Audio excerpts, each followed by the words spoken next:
प्यारे विद्यार्थियों, आज मैं आपके सामने एक शिक्षक और प्रशिक्षक के रूप में प्रस्तुत हूँ और मैं चाहता हूँ कि जो हमारा इस सत्र का शिक्षण कार्यक्रम हो बहुत अच्छा हो, शुभ हो, ताकि इस भारतवर्ष के ही नहीं अपितु विश्व के हिंदी पढ़ने वाले सभी विद्यार्थी इस शिक्षण कार्यक्रम से लाभान्वित हों।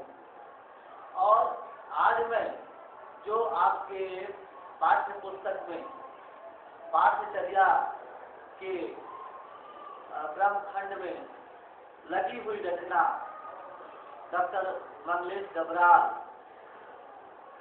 एक अच्छे जीते जागते कवि के रूप में प्रसिद्ध हुए, उनकी रचना संगतकार आपको पढ़ाने जा रहा हूँ। और सभी विद्यार्थी पुस्तक निकाल लें और इस कविता पर ध्यान दें, इस कविता पर उनकी नजर रहे, ताकि जब यह वीडियो क्लिप एनसीईआरटी के साइट पर जाए और एनसीईआरटी वाले भी इसको सोच करके, सीबीएसई वाले भी सोच करके इसको एक अनुशासित एवं सार्वगर्भित संप्रेषणीय शिक्षण कार्यक्रम के रूप में इसे सम्मिलित करें और चयनित करें, ताकि सभी विद्यार्थी इससे लाभान्वित हो सके। तो ठीक है विद्यार्थियों, हाँ शुरू करें। तो पहले मैं काव्य पाठ प्रारंभ करता हूँ।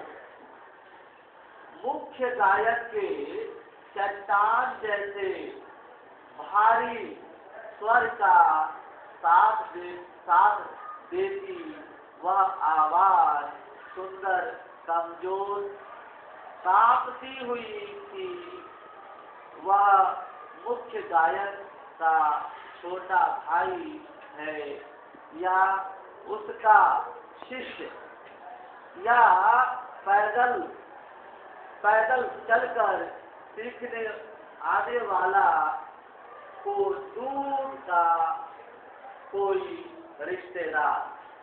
देखिए बच्चों, जब कोई संगीतकार गाता है, जब कोई संगीतकार गाता है तो मुख्य गायक कहलाता है, हेड सिंगर हम जिसको कहते हैं, वो मुख्य गायक होता है। और संगतकार का मतलब होता है साथ देने वाला। संगतकार साथ देने वाला, तबले पर साथ देने वाला, हारमोनियम पर साथ देने वाला, सितार पर, ताशुरे पर साथ देने वाला, वायलिन पर साथ देने वाला। तो इस प्रकार के जो मुख्य गायक के साथ जो होते हैं वो उनके एक प्रकार से सहयोगी होते हैं। संगतकार, उन्हें ही संगतकार कहा जाता है। तो मुख्य गायक की का स्वर, मुख्य गायक के चट्टान जैसे, चट्टान मतलब भारी भरकम, जो अडिग हो, जो कभी डिगेगा, चट्टान के जैसा ये स्थावत बना रहे और स्थायित्व लिया रहे, ये रहे, वो व्यक्ति, उसका स्वर चट्टान जैसे भारी, और कैसा स्वर है? भारी स्वर, भारी, साथ देती वह आवाज। और कैसी आवाज है? सुंदर और कमजोर। यहाँ कमजोर का अर्थ होता है मुलायम से। कांपती हुई थी और उसकी आवाज जैसे मानो कि कांप रही थी। वह मुख्य गायक का छोटा भाई है, या कोई मुख्य गायक का मतलब गाने वाले का जो अच्छा जो गायक है उसका छोटा भाई हो सकता है, या कोई शिष्य भी हो सकता है, या ऐसा भी हो सकता है दूर दराज से चल करके कोई पैदल सीखने वाला कोई रिश्तेदार, अर्थात कोई सगा संबंधी भी आकर के वहाँ सीख सकता है। ऐसा नहीं है कोई बाहर का व्यक्ति शिक्षा ग्रहण कर सकता है, सीख सकता है। देखो सीखना और सिखाना ये जीवन पर्यंत जो है चलने वाली एक प्रक्रिया है, चलने वाली एक परंपरा है, चलने वाला एक रिवाज है जो चलता रहता है। मुख्य गायक की गरज में, और मुख्य गायक की गरज जैसे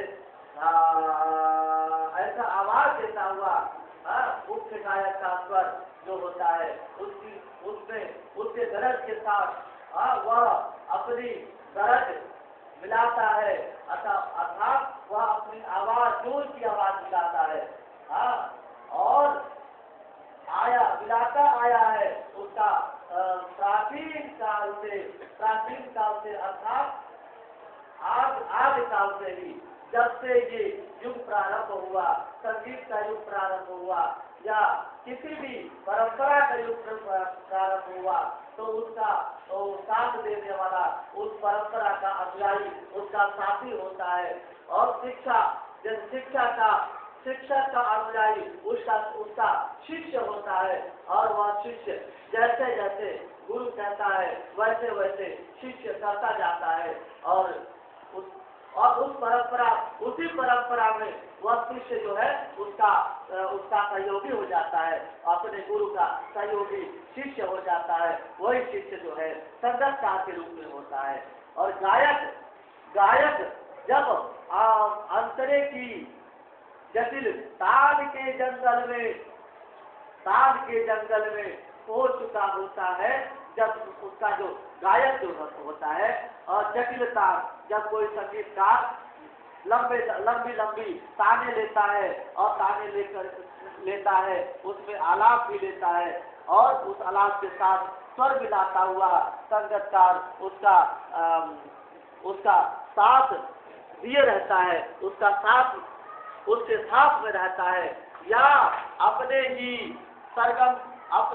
सरगम को लांग कर चला जाता है, भटकता हुआ एक अनहद मैंने बताया था 2 प्रकार की आवाजें होती है, एक अनाहत और दूसरी आहत। आहत मतलब पीट कर जिसमें ध्वनि निकाली जाती है, ढोल हो, तबला हो या बैंड हो, उसमें आवाज कैसे आती है? जब पीटते हैं तब आवाज आती है। जब ढोलक पे थाप बजाओगे तभी तो आवाज आएगी, या ऐसे आ जाएगी। उसी प्रकार तबले पर है, बैंड पर कैसे बैंड बजाते हैं? बैंड को किससे बजाते हैं? लकड़ी से, एक बहुत बड़ी लकड़ी होती है, उससे उसको पीट करके बजाया जाता है। और यहाँ जैसे मेज को मैं आवाज कर रहा हूँ, मेज को इसको ठोक रहा हूँ, तभी तो आवाज आ रही है। इसको हम कहते हैं आहत। कौन सी आवाज कहते हैं? आहत। और एक आवाज होती है अनाहत, अनुपसर्ग है, अनुपसर्ग है, उपसर्ग है, हत धातु है। 2 उपसर्ग आ गए, अनुपसर्ग, उपसर्ग और हत धातु। हत क्या है? धातु, मूल शब्द। हत क्या है? मूल शब्द है। तो अनाहत मतलब बिना आवाज, बिना किसी कारण से आवाज आती है, बिना किसी ठोके पीटे आवाज आती है। वो आवाज कौन सी आवाज होती है? आध्यात्मिक आवाज होती है, अनाहत। उसको हम, उसका तत्व रूप है अनहद। उसका तत्व रूप क्या है? अनहद। अनहद की आवाज, तो अनहद की आवाज, अनहद नाद, कबीर कहते हैं अनहद नाद सुहावन लागे। जो अंदर जो बिना पीटे ठोके आवाज जो आती है, जो अंतरंग ध्वनि आती है, जो नाद आता है, वो अंतरंग में वो बिना किसी कारण से आवाज आती है, और वो आवाज वो अनाहत आवाज होती है और अदृश्य आवाज होती है। वो हमारे हृदय और मन तंत्रियों के बीच में आवाज आती है, वो ऐसी आवाज को अनहद कहते हैं। और यह अनहद आवाज आध्यात्मिक आवाज होती है। सुषुम्ना नाड़ी अनहद बाजे, सुषुम्ना नाड़ी के भीतर अनहद बजता रहता है, जिसको हम कहते हैं ब्रह्मनाद। जिसको हम कौन सी आवाज? ब्रह्मनाद भी कहते हैं, ब्रह्मनाद। और जब अनहद नाद बिना आवाज, बिना किसी रूप, बिना किसी फूंक पीट के, बिना किसी बजाए हुए जो आवाज होती है, वह आवाज सब संगतकार ही स्थायी को संभाले रहता है। अब संगतकारी जो साथ देने वाला है वही उस आवाज को संभाले रहता है। जैसे समेटता हो मुख्य गायक का पीछे, मुख्य गायक का पीछे छूटा हुआ सामान। जैसे कोई यात्रा कर रहा है तो यात्रा करते समय कोई सामान छूट जाता है तो उसके पीछे पीछे कोई उसका सहयोगी होता है, तो उस सामान को समेटता हुआ आगे उसके पीछे पीछे बढ़ता जाता है, भाई कोई सामान न छूट जाए। उसी प्रकार जो संगतकार है और मुख्य गायक का जो साथ दे रहा है, कोई जो भूल चूक होती है, त्रुटि होती है, उसको संभालने के लिए वो तत्पर रहता है, साथ देता रहता है। जैसे उसे याद दिला रहा हो, जैसे उसे कोई याद दिलाता हो उसका बचपन, और जब वह नौसिखिया था, अर्थात जब वो भी कभी किसी न किसी का शिष्य रहा होगा। भाई मैं भी किसी का शिष्य था, आपको पढ़ा रहा हूँ, ये तो परंपरागत है। मैं आपको ज्ञान दे रहा हूँ, आप जो है किसी और को ज्ञान देंगे। दीप से दीप जलता है, दीप से दीप का प्रज्वलन होता है। इसलिए जब मैं आपको ज्ञान दे रहा हूँ तो आप किसी को और ज्ञान देंगे, वही जब ज्ञान देंगे तो आपका ज्ञान द्विगुणित होगा। ये सीखने सिखाने की परंपरा, इसी को हम सीखने और सिखाने की परंपरा कहते हैं। जब आपके भीतर भरेगा तभी आप किसी को दे सकते हैं। जब आपके पास नहीं है तो किसी को थोड़ी कुछ दे सकते हैं। जब तुम्हारे पास रुपया पैसा होगा तभी किसी की मदद कर सकते हो। अरे आया ना तो बोलो। जब नहीं होगा तो कैसे किसी को दे दो? तो इसी प्रकार से यहाँ सीखने और सिखाने की परंपरा है। चाहे संगीत की शिक्षा हो, या आध्यात्मिक शिक्षा हो, या औपचारिक शिक्षा हो, किसी प्रकार की शिक्षा हो, शिक्षाओं का आदान प्रदान जीवन पर्यंत चलता रहता है। तो वह संगतकार उसके बचपन की याद दिलाता है कि तू भी कभी बच्चा था और कभी कुछ सीख रहा था, नव सिखिया था, नया सीखने वाला था। नव मतलब नया, नव का मतलब क्या होता है? नया, नया सीखने वाला, अभी सीखने वाला है, अभी सीख रहा है, रास्ता चलना सीख रहा है। संगीत चाहे संगीत में है या गायन में है, वो वैसा रास्ता वो चलना सीख रहा है। और सार सप्तक में जब बैठने लगता है, उसका गला प्रेरणा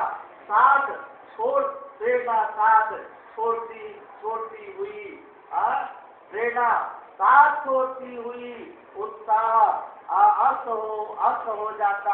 अस्त होता हुआ प्रेरणा जो है उसका साथ छोड़ देती है। जब उसके साथ सप्तक, देखो संगीत में कहते हैं 2 प्रकार के सप्तक होते हैं, 3 प्रकार के सप्तक होते हैं, 3 प्रकार के सप्तक। पहला मध्य सप्तक, मध्य का मतलब होता है धीमा, मध्य का मतलब क्या होता है? धीमा। और दूसरा सप्तक होता है मध्य। मध्य का मतलब क्या होता है? बीच का मध्यम आवाज, ठीक है? बीच का मतलब मध्यम आवाज। और ताल का मतलब होता है ऊंचा। ताल का मतलब क्या होता है? ऊंचा। तो ऊंची आवाज में, जब ऊंची आवाज में वो जब उसका गला फंस जाता है तो प्रेरणा भी उसका साथ छोड़ देती है। अब फिर क्या होता है, आवाज से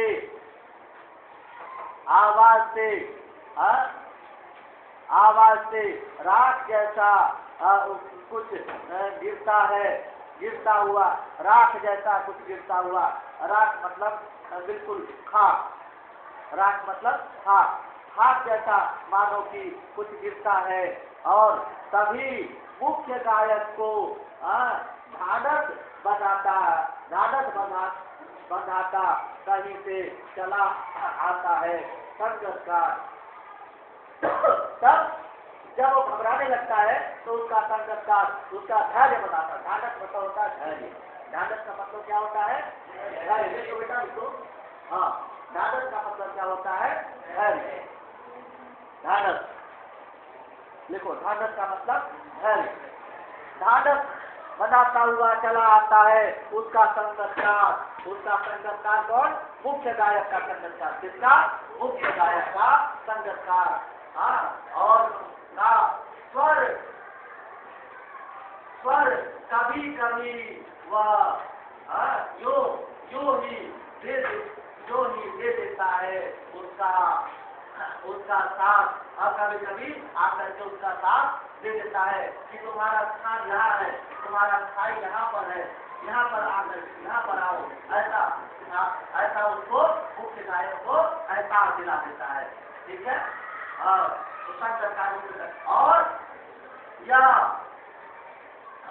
यह बताने के लिए कि वह अकेला नहीं है। कौन अकेला नहीं है? मुख्य गायक जो है अकेला नहीं है। यह बताने के लिए उस संगतकार जो है नारा दिलाता है। और यह फिर से गाया जा सकता है। गाया जा चुका राग, वो गाया जा चुका राग, जो पहले राग जो गाया जा चुका है वह राग जो है और अभी भी गाया जा सकता है। उसमें कोई अभी भूल नहीं है। और उसी आवाज में जो एक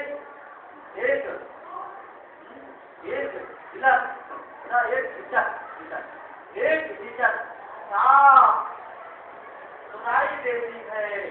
एक हिचक मतलब संकोच। हिचक का मतलब क्या होता है? हिचक का मतलब होता है संकोच।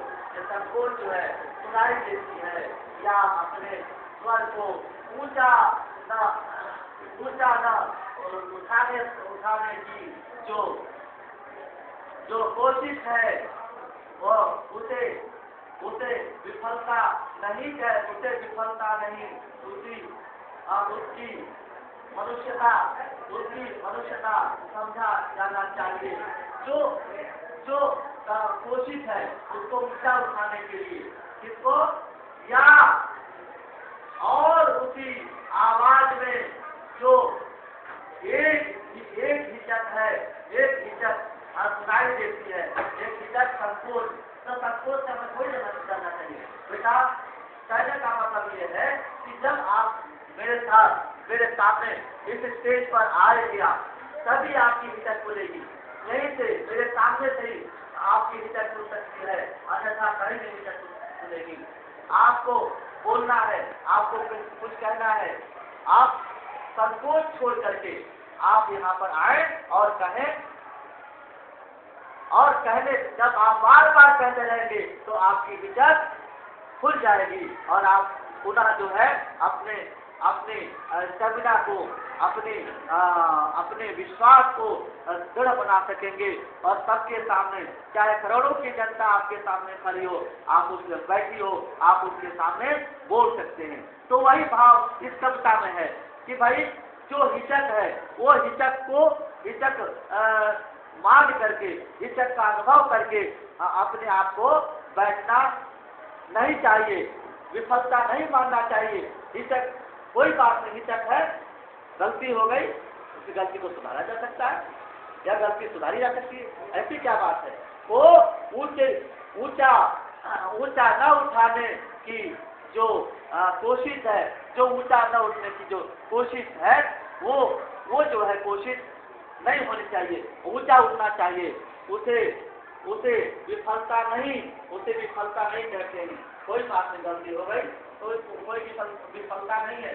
चींटी जो है देखो पहाड़ पर उड़ती है, गिरती है, कभी देखा नहीं वहां पर उसको चींटी को चलते गिरते तो लड़ाती है, चलती है, फिर गिर जाती है, और अंत में ये होता है कि वह पहाड़ पर चढ़ जाती है।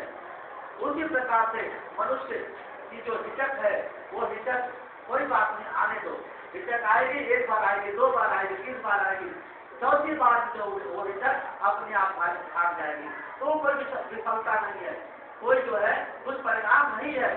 और उसे अपने आप को कोशिश करना चाहिए, उसकी मनुष्यता समझा जाना चाहिए। वो अमनुष्य नहीं है, अमानुष नहीं है, वो भी मनुष्य है, और उसके भीतर भी मनुष्यता है जो इसी काम कर रहा है। और इस कविता को आपने देखा, सुना, पढ़ा, और यह कविता यही समाप्त होती है। और इस कविता के अंत में डबराल जी यह कहना चाहते हैं कि वास्तव में वो व्यक्ति जो बार बार उड़ता है, गिरता है, उड़ता है, गिरता है, वो उसकी विफलता नहीं है, वही उसकी यात्रा है। और दर्शाता हुआ और अंत में एक समय ऐसा आता है कि उस समय को वो व्यक्ति चढ़ जाता है, अपने चरम लक्ष्य को प्राप्त कर लेता है, जो उसकी मंजिल है उसको प्राप्त कर लेता है। इसीलिए मैंने लिखा है कि हो बुलंदी पे हम हर खुशी के लिए, हो बुलंदी पे हम हर खुशी के लिए, शूल भी हार भी काटे, हार भी राह में साथ चलते रहे। कुछ तो तुम भी कहो, कुछ तो मैं भी कहूँ, दिल के जज्बात जो ही निकलते रहे, और हार हिम्मत नहीं, मीत रब की कसम, गर भलाई किसी की यो करते रहे। ना चूमे तेरे कदम मंजिले ऐ रसिक, चूमे तेरे कदम मंजिले ऐ रसिक, गर भलाई किसी की यो करते रहे। कुछ तो तुम भी कहो, कुछ तो मैं भी कहूँ, दिल के जज्बात जो ही निकलते रहे। बहुत बहुत धन्यवाद, साधुवाद। और मैं आशा करता हूँ कि यह शिक्षण कार्यक्रम आपको अच्छा लगा होगा, और आपने इसको देखा, और सभी बच्चों के आत्मपुस्तक होनी चाहिए, ताकि जब भी कोई देखे, या आपको आपके क्लास वाले नहीं देखेंगे, पूरा संसार देखेगा मुझे, और आपको पूरा संसार देखेगा, ताकि यह क्लास इतनी अच्छी है। Government boys senior secondary school Lakshmipura के जो विद्यार्थी हैं, कितने अच्छे हैं, कितने अनुशासित रूप से होकर के पढ़ रहे हैं और गुरु जी को सुन रहे हैं। तो इस बात का एहसास करते हुए आप जब भी मैं शिक्षण कार्यक्रम करूं, तो ऐसे ही आपके सभी बच्चे के सामने पुस्तक होनी चाहिए, और पुस्तक न होना तो भाई आपका विद्यार्थी न हो। अगर इस विद्यार्थी के पास विषय की पुस्तक नहीं है तो विद्यार्थी नहीं है, वो टाइम पास करने आता है या आती है। चलिए बहुत बहुत धन्यवाद।